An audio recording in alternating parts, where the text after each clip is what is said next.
सजनी मोर मन झूम रे, ए सजनी मोर मन झूम रे।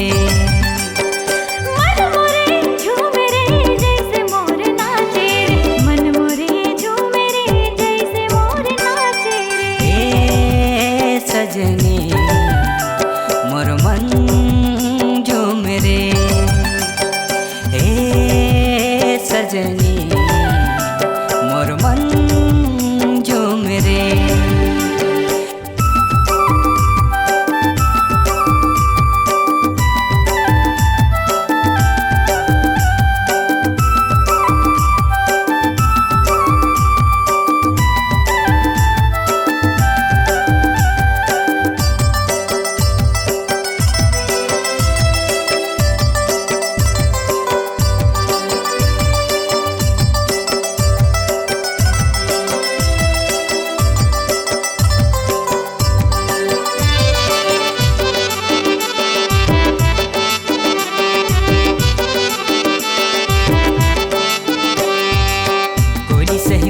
बोली तोरे सुन के अगोरा मोल खींचे, मूर्ति के जैसे सूरत ये भोली दिलला करे मोर चोरी। मन मोरे झूम रे जैसे मोर नाचे रे, मन मोरे झूम रे जैसे मोर नाचे रे। ए सजनी मोर मन झूम रे, ए सजनी मोर मन झूम रे।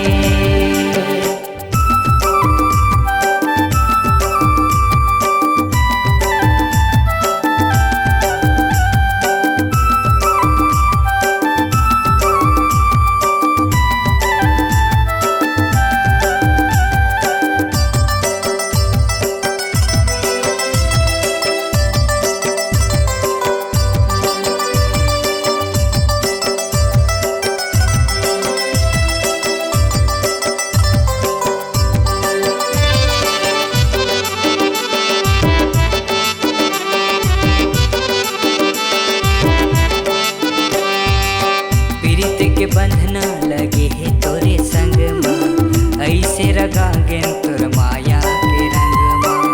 नदिया के पानी जैसे मारे झको, मन भीतरी में जैसे मारे हिलो।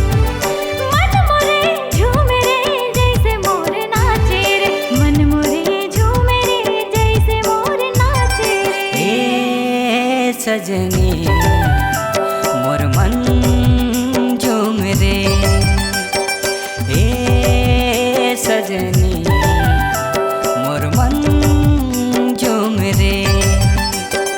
मन मोरे झूम रे जैसे मोर नाचे रे, मन मोरे झूम रे जैसे मोर नाचे रे। ए सजनी मोर मन झूम रे, ए सजनी